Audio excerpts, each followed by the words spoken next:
Tamis at mapagpalang mong pangalan, Kristo Jesus. Kami nagpupuri, nagpapasalamat kami, Panginoon, sa napakatamis mong presensya. Salamat sa pagkilos mo ng mainam, mahal na Panginoon. Hindi ka man namin nakikita, ngunit sapat na po para sa amin ang madamang iyong pag-ibig at kahabagan, mahal na Panginoon. Aming dalangin na iyong gabay, ang iyong patnubay. Sa aming pakikinig ng iyong mga banal na salita. Tunay na saga ng amin, wala po kami magagawa. Anoint the words, O God. Put thy words in my mouth, leading prayer for beloved and honorable pastor. In the mighty name of Jesus, sama-sama naming sinasaway, ginagapos lahat ng demonyong balakid at lang sa aming pakikinig. Cast out right now, and by the power of darkness, in the mighty name of Jesus. Amen, amen, amen, and amen. Hallelujah, hallelujah. Praise the Lord. Palakpakan po natin ang ating pinakamamahal na Panginoong si Kristo. Malakas na palakpak po para sa ating mahal na Panginoong Sos. At luwalatiin po kanyang dakilat banal na pangalan. First and foremost, all the glory, honor, worship, and thanksgiving only belongs to our Lord Jesus Christ, our dearest Savior. And I give double honor and respect and cherish the blessed teachings, golden teachings of our parents in the Lord, dearly beloved, honorable pastor, beloved evangelist, Waldy Strand Almeida, the interim prophet of God, the loving and also beloved assistant pastor Lina C. Almeida.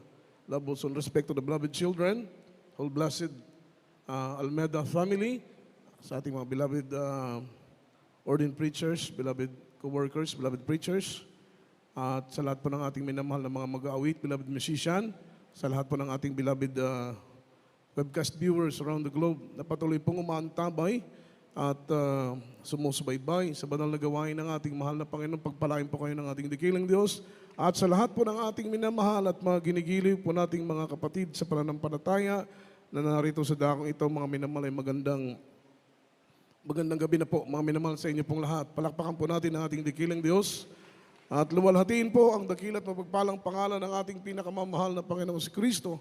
At sa mga oras nito, mga minamahal, tayo po'y dumako sa pinakamahalagang bahagi ng ating banal na gawain. Mga minamahal, ang ating pong pakikinig ng salita ng ating mahal na Panginoon, siyang pagkain po ng ating mga kaluluwa. Ito po ay napakahalaga po, mga minamahal, para sa atin na maunawaan po natin, mga minamahal, ang kahalagahan ng paglilingkod sa ating pinakamamahal na Panginoon. Atin po kayo natin po mga ballpen, atin po mga papel, ang ating mga Biblia, lalo tigit sa lahat, ihanda po natin ang ating mga sarili sa pakikinig ng salita ng ating mahal na Panginoon. And let's talk about the topic.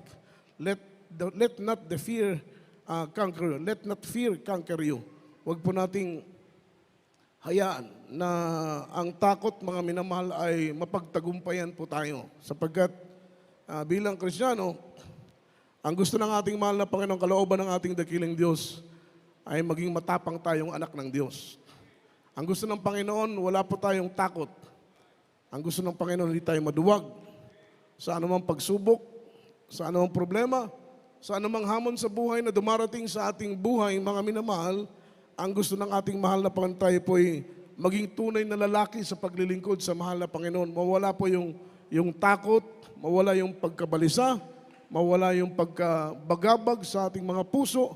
Ang gusto ng mahal na Panginoon ay maging matapang tayo. Kaya ang ating pong pinag-aaral ngayon ay huwag nating hayaan na tayo po ay pagtagumpayan ng takot. Kaya hindi po, unang talata, 2 Timothy chapter 1, verse 7. From the book of 2 Timothy chapter 1, verse 7. For God has not given us the spirit of fear, but of power and of love and of sound mind. Palakpakan po natin ang salita ng Diskeli po sa Tagalog. Ang ikalawang sulat ni Pablo kay Timoteo, Kapitulo 1, talata 7. Sapagkat hindi tayo binigyan ng Diyos ng espiritu ng katakutan, kundi ng kapangyarihan at ng pag-ibig at ng kahusayan. Palakpakan po natin ating mahal na Panginoong si Kristo. Sabi ng Bible, sapagkat hindi tayo binigyan ng Diyos ng espiritu ng katakutan, kundi espiritu ng kapangyarihan, espiritu ng pag-ibig at saka espiritu ng kahusayan. Yun ang ibinigay sa atin ng ating pinakamamahal na Panginoon. Kaya wala pong Kristiyanong takot. Wala pong Kristiyanong duwag. Amen? Yung Kristiyanong totoo, na umaasa at buong pusong nagtitiwala sa ating mahal na Panginoon, walang kinatatakutan. Palakpakan natin ating dakilang Diyos. Matapang. Yung totoong Kristiyanong nagtitiwala sa ating pinakamamahal. Yan po ang turo ng ating kagalang-galang na pastor. Kapag ikaw ay puspos ng Espiritu ng ating mahal na Panginoon, ikaw ay lubos na nagtitiwala sa Diyos, wala kang katatakutan. Yun po ang sinabi ng Biblia, sapagkat ang Espiritu na binigay sa atin ay hindi po Espiritu ng karuwagan. Ang ibinigay sa ating Espiritu, hindi Espiritu ng katakutan. Ang ibinigay sa ating Espiritu ng mahal na Panginoon ay Espiritu ng pag-ibig, Espiritu ng kapangyarihan, at Espiritu ng kahusayan. Kaya't maglilingkod tayo, kapag buong puso tayong nagtitiwala sa mahal na Panginoon, wala tayong takot, wala tayong pangamba. Matutulog tayong payapa, gigising tayong payapa, dahil walang takot sa ating mga puso. Amen? Dahil walang pangamba sa ating puso. Matutulog tayong payapa, gigising tayong payapa. Matutulog tayong tiwasay, gigising tayong tiwasay. Dahil walang takot sa ating mga puso. We sleep like a baby. Matutulog tayo katulad ng isang sanggol, mga minamahal. Kapag nasa iyo ang ating pinakamamahal, ikaw ay buong pusong nagtitiwala. Kaya nga po tayo binibuild up ng mahal na Panginoon. Dahil ayaw ng Diyos na mamuhay tayo sa takot. Ayaw ng mahal na Panginoon na tayo matakot sa pagsubok. Dumating man o hindi pa dumarating ang pagsubok, ang gusto ng Panginoon, huwag tayong matakot. May problema, huwag tayong matakot. May panganib, huwag matakot ang Kristiyano. May kahirapan na kinakaharap, huwag matakot ang Kristiyano. May krisis na kinakaharap, ang nais ng mahal na Panginoon maging matapang, huwag matakot ang Kristiyano. May bagyo, may lindol, may dilobyo, may epidemya, may salot na nangyayari sa ibabaw ng mundo, mababagabag ang maraming tao, mababalisa ang maraming tao. Matatakot ang maraming tao dahil wala silang Diyos. Pero ikaw na nagtitiwala sa Diyos na iyong pinaglilingkuran, amen. Payapang-payapang iyong puso dahil batid mo na tapat ang Diyos sa kanyang pangako na kailanman ay hindi niya tayo iiwan. Hindi niya tayo pababayaan. Kaya ayaw ng Panginoon, dapat bilang Kristiyano, kapag tayo nagpipray, kinakast out natin yung demonyo ng takot. Dahil kapag pagtagumpayan tayo ng takot, mawawala tayo sa focus. Amen. Ano pong sabi rito? Fear is the one of the powerful weapon in the arsenal of the enemy. Yung takot daw po, yung word na arsenal, yun po yung imbakan. Ang kaaway, meron po siyang imbakan ng sandata. At ang mga sandatang ito, ginagamit ng kaaway para i-destroy tayo, puksain tayo, wasakin tayo, ma-disappoint tayo, ma-discourage tayo sa paglilingkod. Hanggang dumating po yung punto na bumitaw tayo sa ating pananampalataya. Gustong-gusto niyan po yung number one mission ng kaaway. Yung number one mission ng kaaway, ihulog ang tao sa impyerno. Ang kaluluwa ng tao, ibulid sa init ng apoy ng impyerno. At ang pangalawa niyang misyon, mga minamahal, yung mga nanampalataya sa Panginoon ay hindi makapasok ng langit.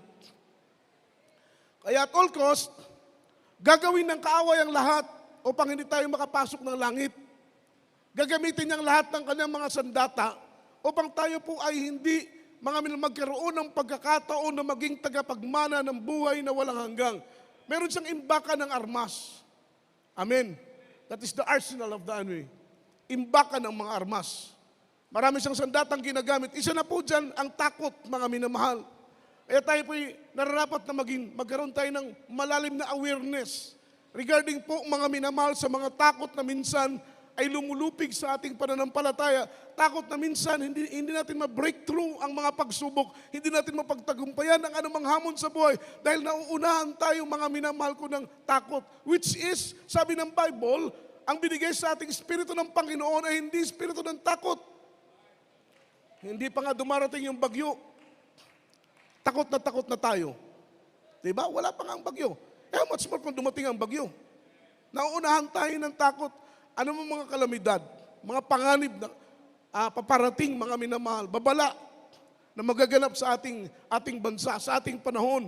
Ang nais lamang ng mahal na Panginoon ay huwag tayong matakot, huwag mabagabag, huwag magbalisa. Instead, tayo po'y manatiling manampalataya at umasa na meron tayong Diyos. Hindi maikli ang kanyang kamay, sabi ng Biblia, hindi nakatabo ng kanyang pandinig upang sa panahon ng ating mga pangangailangan, iuunat niya yung kanyang kanang kamay upang tayo po'y sakluluhan.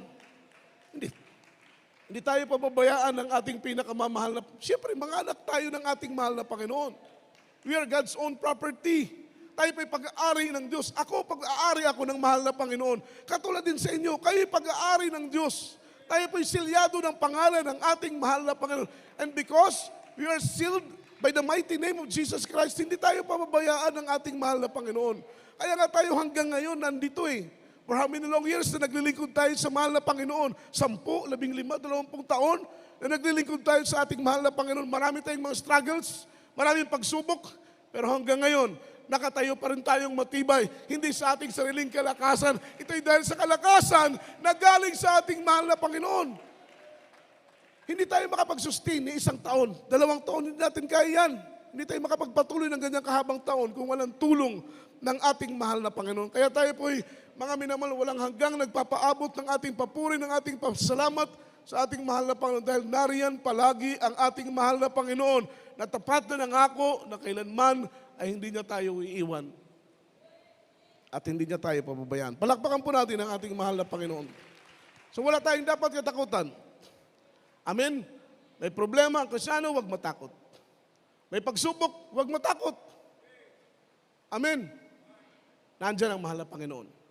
Hindi niya tayo iiwan. Maging ang kamatayan, dapat ay hindi natin katakutan. Amen? Sabi nga ni Apostol Pablo, for to me to live is Christ, and to die is gain. Mabuhay, tagumpay, mamatay, tagumpay. O wala tayong dapat katakutan, mabuhay tayo, salamat. May pintulot ng mahal na Panginoon na kunin na ang ating mga buhay sapagkat ang buhay nating ito, mga minamahal, ay palagi nating papakatandaan. Hindi ito atin. Ito'y hiram lang natin sa ating pinakamamahal na Panginoon. Meron pong right time, merong right season na itinalaga ang mahal na Panginoon. Itong hiram nating buhay ay kukunin ito ng ating pinakamamahal na Panginoon. Ang importante lang, mga minamahal, mamatay tayong naglilingkod sa mahal na Panginoon. Mabuhay tayong naglilingkod, mamatay tayong naglilingkod sa ating pinakamamahal na Panginoon. Hindi natin dapat katakutan ng kamatayan. Dahil sabi ng Biblia, it is precious in the sight of the Lord. The death of a saint, it is precious in the sight of the Lord. Mahalaga sa paningin ng mahal na Panginoong kamatayan ng mga banal. At pagpikit natin dito sa lupa, ang ating kamatayan ay pagbukas ng pintuan doon sa langit. Amen? Amen? Kung tayo lang ang tatanungin, mas gusto natin ang langit. Dahil sa langit, wala nang pagsubok, wala nang problema. Goodbye problema, goodbye kahirapan, goodbye lahat. Amen? Maranasan natin doon ang walang katapusang kapayapaan at kagalakan sa piling ng ating pinakamamahal na Panginoon.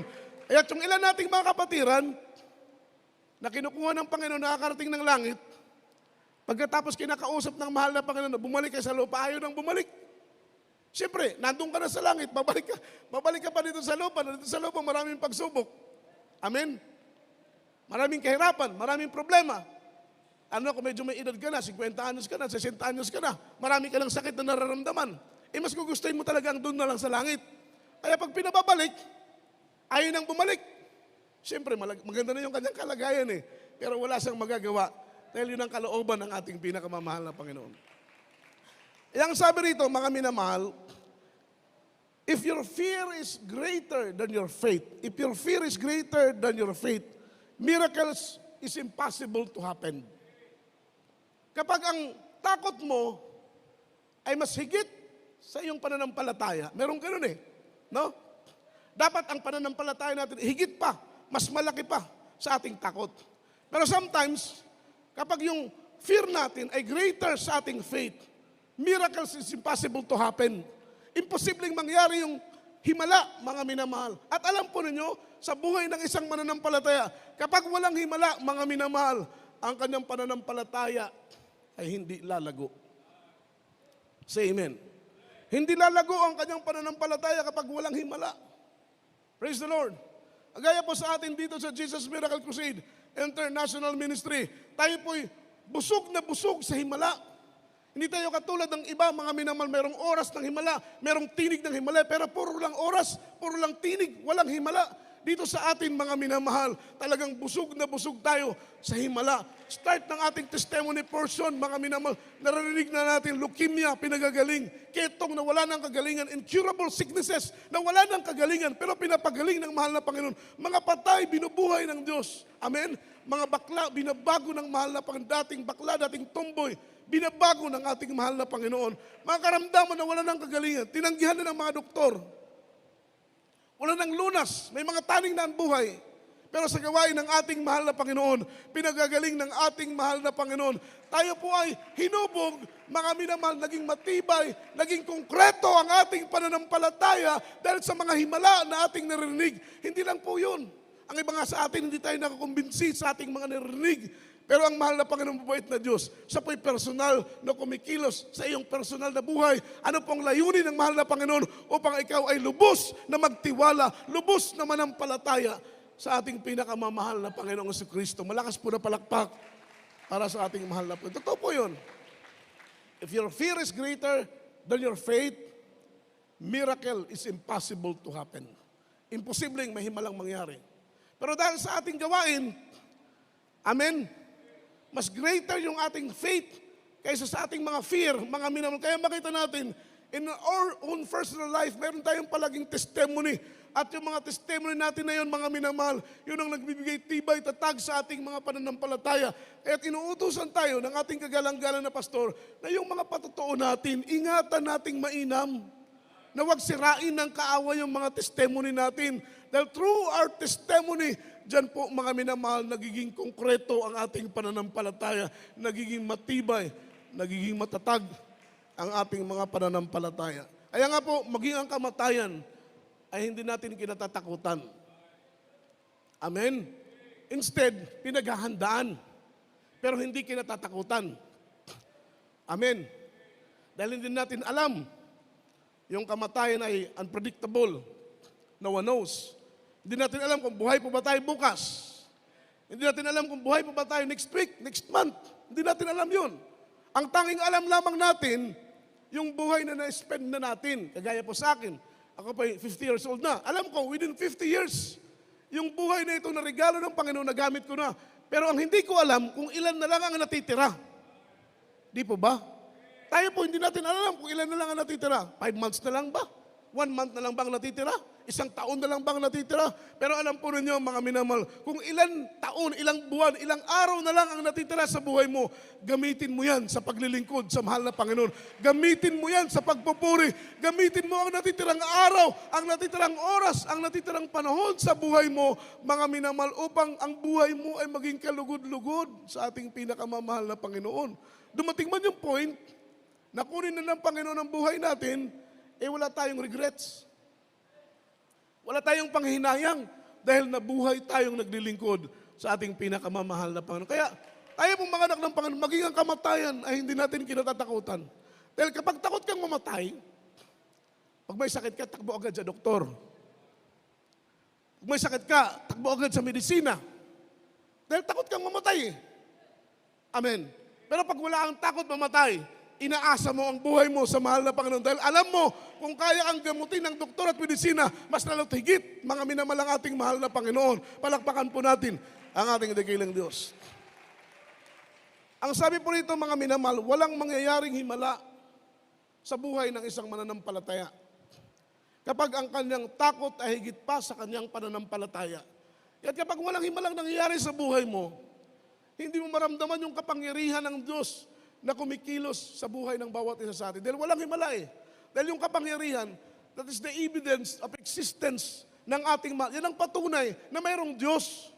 Dahil siyempre, paano mo mapapatunayan yung kanyang pagka-Diyos kung wala siyang taglay na kapangyarihan? At dahil nakita mo, naranasan mo, in your own personal experience, nakita mo ang pagkilos ng mahal na Panginoon sa buhay mo, napatunayan mo na totoo ang Diyos. Mayroong Diyos sa Jesus Miracle Crusade International Ministry.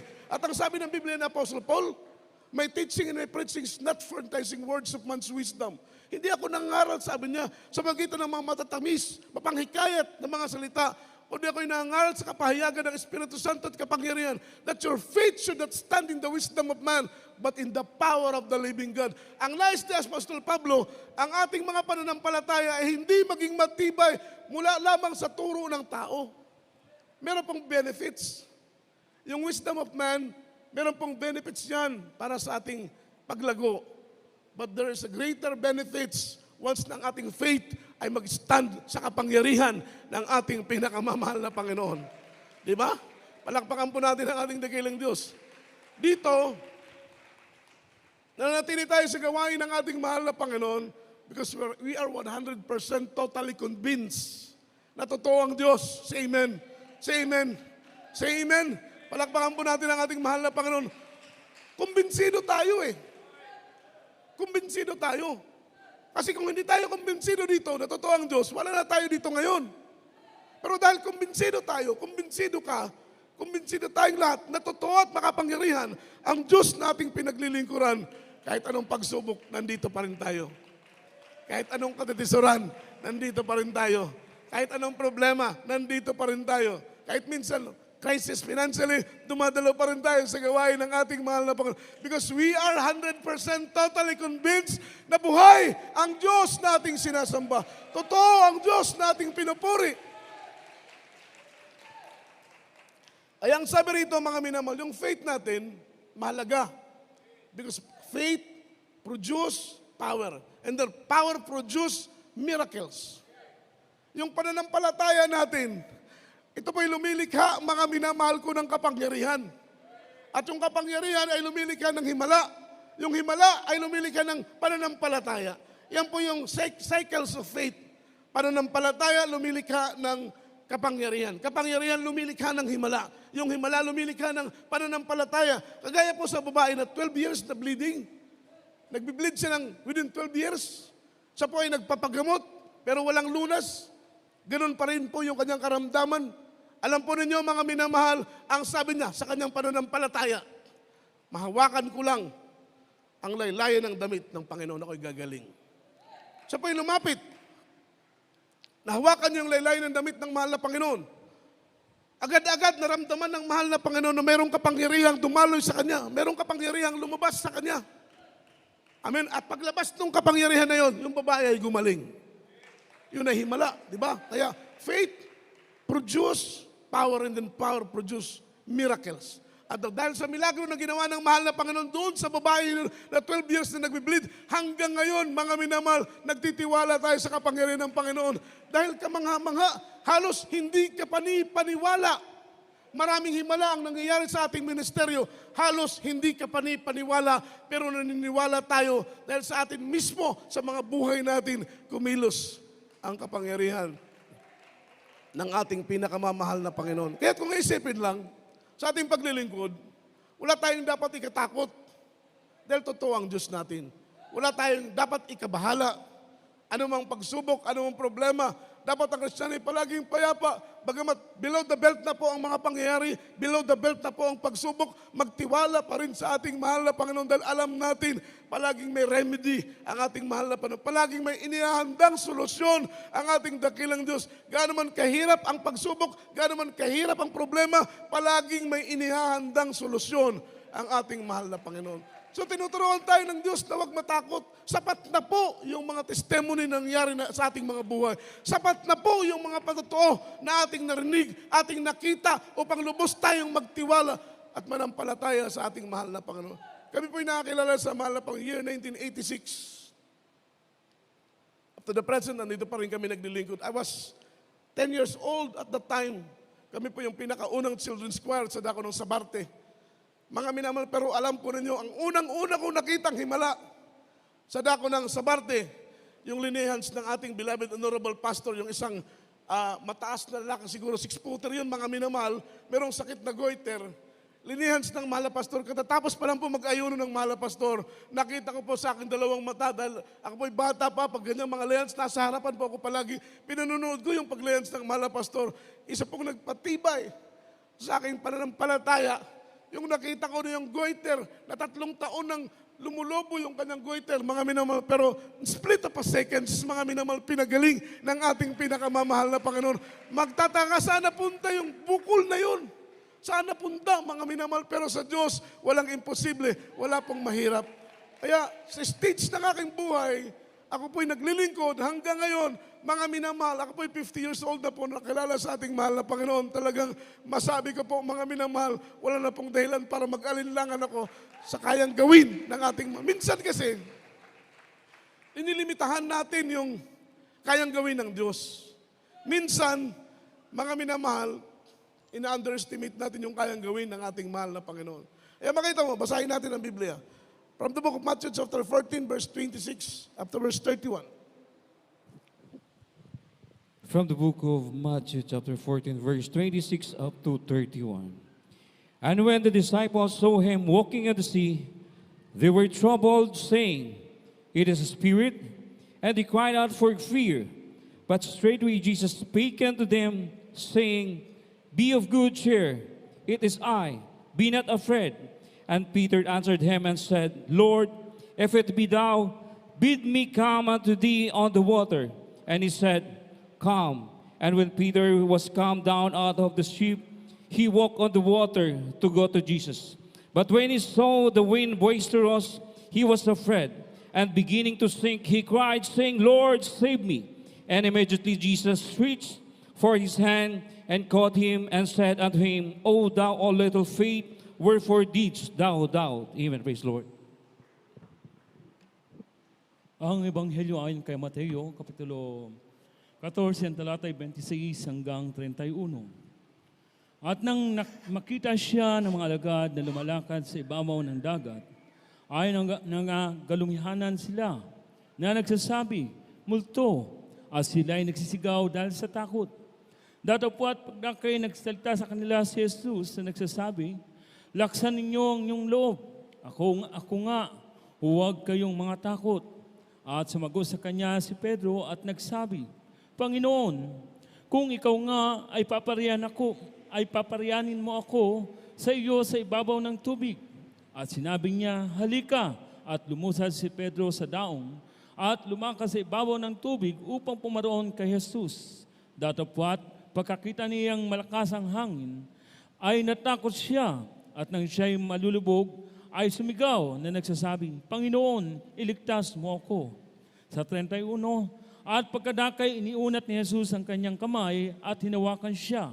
At sa kanya'y sinabi, "O ikaw nakakunti ang pananampalataya, bakit ka nag-aalinlangan?" Amen. Amen. Kapag tayo po ay may takot sa ating mga puso, nang ibig sabihin po noon ay kakaunti ang ating mga pananampalataya. At kailangan nating trabaho, i-work out natin na mag-increase yung ating faith. Sabi ng Bible, even the apostles, they pray to the Lord that the Lord may increase their faith. Kung ang mga apostoles nga nanalangin na dagdagan ng Panginoon ang kanilang mga pananampalataya, dapat ganun din po tayo, mga minamahal, ipag-pray natin every time we kneel our knees. Sa tuwing tayo po'y luluhod, sa tuwing tayo po'y mananalangin, isama natin sa mga prayers natin na, "Lord, please increase our faith." Di ba? Dahil kapag makulangan tayo ng pananampalataya, kagaya kay Apostol Pedro, ang sabi niya, "Panginoon, hayaan mo ko lumakad sa ibabaw ng dagat at ako'y paparian sa'yo." Sabi ng Panginoon, "Sige, bumaba ka sa dagat, sa tubig, at ikaw ay pumarito sa akin." Si Apostol Pedro nakalakad. And the question is, bakit nakalakad si Apostol Pedro sa ibabaw ng dagat? Genesis to Revelation, si Pedro lang ang nakalakad sa ibabaw ng dagat, maliban sa ating mahal na Panginoong si Kristo. Pero kung sasaliksikin natin ang Biblia, Genesis to Revelation, si Apostol Pedro lang ang nakalakad sa dagat. At si Apostol Pedro, nakalakad sa ibabaw ng dagat, yan po'y dahil sa kanyang pananampalataya. Amen. Because there is power in faith. Nakalakad si Apostol Pedro dahil sa kanyang pananampalataya. Pero sabi ng verse 30, Kaylee po, paki-forward po natin, verse 30. Kaylee po, mga minamahal sa ating screen, paki-flash po natin. Datapwat, nang pagkakita niyang malakas ang hangin, ay natakot siya. Natakot siya. At nang siya'y malulubog, ay sumigaw na nagsasabing, "Panginoon, iligtas mo ko." Nag-start yung kanyang paglubog sa tubig nung siya po ay natakot. Nung makita niya, mga minamahal ko, yung alon, nung makita niya yung hangin, nawala yung kanyang focus. Amen? Yun po ang gustong-gusto ng kaaway. Mawala yung focus natin. Nung sa po'y nakakalakad sa dagat, nasaan ang kanyang focus? Nandun sa mahal na Panginoon. Yun po ang sinasabi ng Biblia. Look unto Jesus because Jesus is the author and the finisher of our faith. He's the author and the finisher of our faith. Amen? Sabi ng Bible, fix your eyes on Jesus. Fix your eyes on Jesus. Si Apostol Pedro, nawala yung kanyang focus. Nung makita niyo yung lakas ng hangin, nung makita niyo yung lakas ng ulan, lakas ng bagyo, nawala yung kanyang focus. Yun ang gustong-gusto ng kaaway. Mawala yung focus natin. Dahil once na mawala ang focus natin sa mahal na Panginoon, magiging distracted tayo, magiging vulnerable tayo mga minamahal, magiging mahina tayo kapag mawala yung focus natin sa mahal na Panginoon. Kaya ang gusto ng mahal na Panginoon, kapag may problema, fix your eyes on Jesus. Kapag may pagsubok, fix your eyes on Jesus. Kapag ikaw ay nasa panganib, ikaw ay nasa kagipitan, fix your eyes on Jesus. Look unto Jesus. Huwag titingin sa problema, huwag titingin sa pagsubok, huwag titingin sa karamdaman, huwag titingin sa anumang bagay na sa ating paligid. Maging sa sarili mo, huwag kang titingin. Dahil may katatisuran tayo mga minamahal. Di ba? Huwag tayong titingin sa problema. Fix your eyes on Jesus. Kaya makita mo si Apostol Pedro, nung nawala yung kanyang focus, unti-unti siyang lumubog. Ganun ang mangyayari sa atin. Amen? Kaya ang gusto ng Panginoon, fix your eyes on Jesus. May problema, trials financially, fix your eyes on Jesus. Lord, ikaw pong bahala. Tutok palagi sa mahal na Panginoon. May karamdaman, matinding karamdaman, dahil alam po ninyo, ang pinakamabigat na pagsubok sa Kristiyano, hindi pera. Amen? Hindi persecution ng loved ones. Ang pinakamabigat, mga minamahal na pagsubok sa Kristiyano ay yung balat sa balat, yung buto sa buto, yung laman sa laman. Yan po yung karamdaman, yung sakit. Diyan susukatin ng ating mahal na Panginoon. Kung may karamdaman ka, kung magtitiwala ka pa rin ba sa Kanya, aasa ka pa rin ba sa Kanya, o tatakbo ka sa ospital, tatakbo ka sa doktor, mga minamahal, diyan po susukatin ang ating mga pananampalataya. Pero pag ikaw ay buong pusong nagtitiwala sa ating mahal na Panginoon, alam mo, mga minamahal, na may magagawa ang Diyos sa lahat ng bagay. Palakpakan po natin ang ating mahal na Panginoon. Fix your eyes on Jesus. Apostol Pedro, dahil siya po ay nawala sa focus. Amen? Amen? Maraming mga distractions sa kanyang paligid, doon siya tumutok. Sa mga tao na ginagamit ng kaaway para sirain ka. Sa mga tao na ginagamit ng kaaway para ma-offend ka. Sa mga tao na ginagamit ng kaaway para ma-disappoint ka, ma-discourage ka. Manghina ka sa paglilingkod sa mahal na Panginoon. Doon siya tumutok, mga minamahal. Tayo po ay mabubuwal.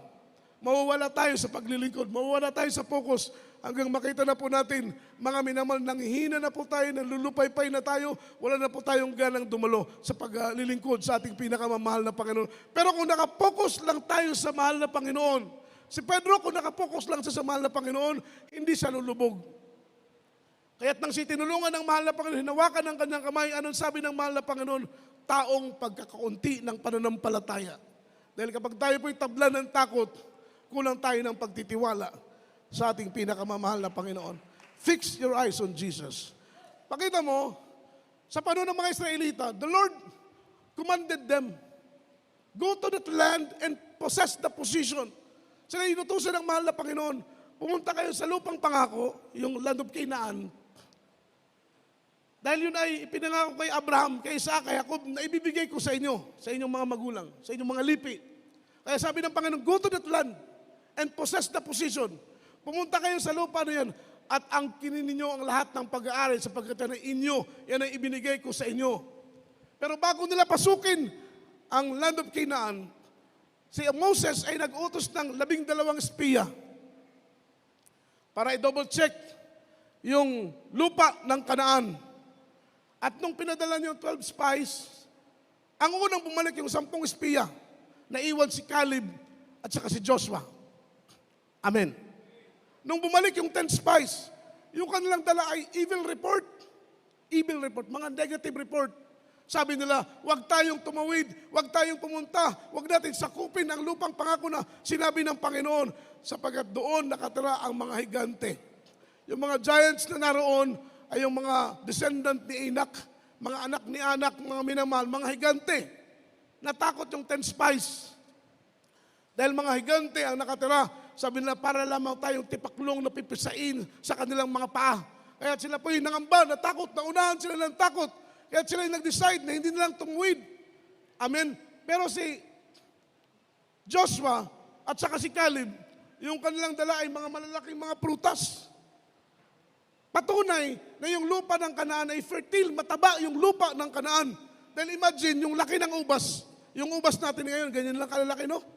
Pero yung ubas nung nakuha ni Caleb at saka ni Joshua, kasing laki ng kamao, yung laki ng ubas, mga minamahal. Patunay na mataba ang lupa ng Kanaan. Amen? Pero wala na silang magawa. Dahil natakot na yung maraming tao, mga minamahal, dahil sa evil report, doon sa negative report, mga minamahal, ng dala ng 10 spies. Kaya tinablan na sila ng takot. Just imagine, nasa edge na sila ng Jordan River, nasa dulo na sila ng Jordan River, tatawid na lang sila. Tatawid na lang sila. Mga nakita ng mahal na Panginoon, nandun na sila eh. Tatawid na lang. Eh sabi ng Panginoon, go to that land and possess the position. Pero alam po ninyo, because of that fear, mga minamahal, takot sa kanilang mga puso, hindi sila tumuwid. Yun po ang nagagawa ng takot sa ating mga puso. Hindi natin magawa ang kalooban ng Panginoon. Maraming mga bagay ang hindi natin nagagawa dahil nauunahan tayo ng takot. Sila po'y naunahan ng takot. Hindi po sila tumuwid. Pero alam po ninyo, mga minamahal, mas pinili nilang magpaikot-ikot doon sa wilderness within 40 years kaysa tumuwid, mga minamahal, ng Jordan River. Diba? So makita mo yung epekto ng takot. Huwag tayong titingin sa takot. Si David, mga minamahal, sa paslit lang. Pero nung hinamon ng Israel o ni Goliath ang bansa ng Israel, si David ay hindi po natakot kay Goliath. Hindi niya tinignan yung laki because Goliath is intimidating warrior. Is fearless. Siya po ay masyadong matapang, well-trained na soldier. Ikumpara mo kay David. He is intimidating warrior. Well-trained siya mula sa kanyang pagkabata si Goliath. Ikumpara mo kay David, si David, mga minamahal, nag-aalaga lang ng tupad ng kanyang tatay. Amen. Wala siyang mga minamahal kakayahan, humawak ng espada, makipaglaban. Pero si Goliath ay well-trained, intimidating warrior. Amen. Lumaking mandirigma, lumaking mga minamahal, sa paghawak ng espada. Pero si David ay walang kaalam-alam. Pero alam po ninyo, ang tinitingnan ni David, hindi ang laki ni Goliath. Ang tinitingnan ni David, hindi yung laksi ni Goliath. Ang tinitingnan ni David, hindi yung armas, hindi yung galing, hindi yung pagiging veterano ni Goliath. Ang kanyang tinitingnan, ang magagawa ng Diyos na kanyang pinaglilingkuran. Palakpakan po natin ang ating pinakamamahal na Panginoon. Ang sabi niya, Goliath, ikaw ay pumarito upang makipaglaban sa akin. Dala ang iyong espada at kalasag. Ako ay pumarito. Dala ko ang aking Diyos ng Israel. Ang Diyos na makapangyarihan sa lahat. So makita mo, pag nakapokus tayo palagi sa kapangyarihan ng Diyos, sa magagawa ng Diyos, hindi tayo mawawala sa focus. Ang puso natin ay mapupuno ng tapang. Ang puso natin ay mapupuno ng mga minamahal ng kapangyarihan na galing sa ating pinakamamahal na Panginoon. Magtiwala palagi sa Diyos. Focus, fix your eyes on Jesus, kapatid. Ano man ang pagsubok na kinakaharap mo ngayon, problema na kinakaharap mo ngayon, gaano man yan kabigat, yan po'y kayang-kaya ng ating mahal na Panginoon. Fix your eyes on Jesus. Tayo po'y umawit sa mahal na Panginoon. Purihin natin ang ating dakilang Diyos sa oras na ito, mga minamahal. Tayo po'y pinagpala sa lahat ng mga pinagpala. Dahil nandito tayo sa gawain ng ating mahal na Panginoon. Sa ating mga narinig, nakita, personal nating naranasan, na totoo at buhay ang Diyos na ating pinaglilingkuran. Sapat na po ito, mga minamahal, upang magtiwala tayo na totoo ang salita ng Diyos, na kailanman ay hindi na tayo iiwan at pababayaan, mga minamahal. May pagsubok, yes. May karamdaman, yes. May mga hamon sa buhay na dumarating. Pero tapat ang Panginoon na nangako. Pag tayo ay nasa gitna ng kagipitan, iunat niya ang kanyang mapagpalang kamay upang tayo po'y patnubayan, mga minamahal. Tayo pinagpala dahil totoo ang Diyos. Buhay ang Diyos natin pinaglilingkuran. Pinagpala tayo. Hindi tayo hinayaang maligaw ng Panginoon. Hindi tayo hinayaang malason sa ating pananampalataya. Pagkus tayo ay nandito sa totoong gawain ng ating mahal na Panginoon. Tayo po'y umawit sa Diyos. The Lord thy God, Purihin natin ang mahal na Panginoon. thy right hand, saying unto thee, Yes, amen. Hallelujah. Hallelujah, hallelujah. Praise the Lord. Amen.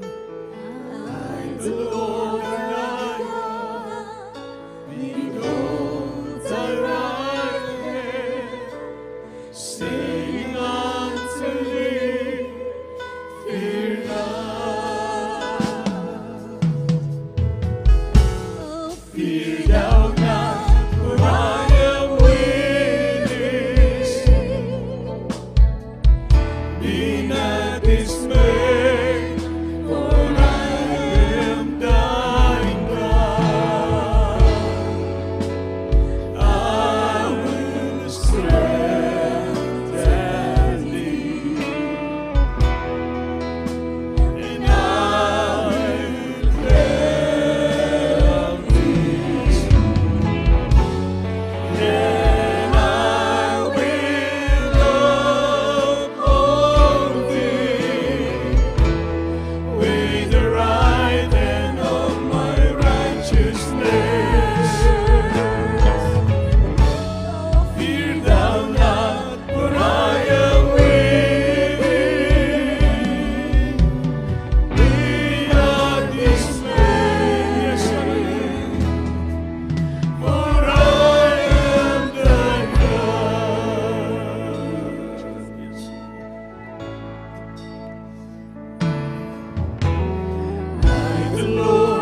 Jesus, thank you so much for being not for I am waiting.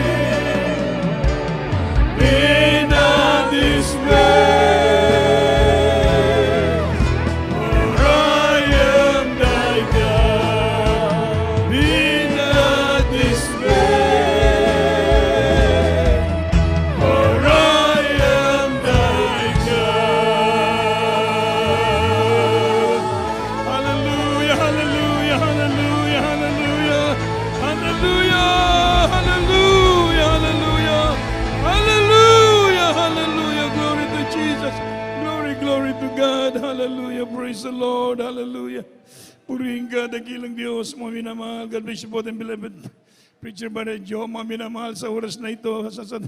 Habang tayo mo nagpapasalamat sa mahal na Panginoon, may sana pa nating ibigay sa ating mabait na Diyos. Hallelujah. Dagdagan natin ang ating pananampalataya. Tayo tumalangin sa mahal na Panginoon, palakasin tayo sa araw-araw. Ang Diyos magdagdag ng ating pananampalataya sa anumang pagsubok na ating inaharap. Mga pagsubok sa buhay mo, minamahal. Hallelujah. Sabi ng banal na kasulatan, hindi tayo iiwan, hindi tayo pabayaan ng Diyos. Hallelujah. Siya ang Diyos na nangako na sasamahan tayo, mga minamahal. Palalakasin tayo ng ating mahal na Panginoon. Siya ang ating kalakasan.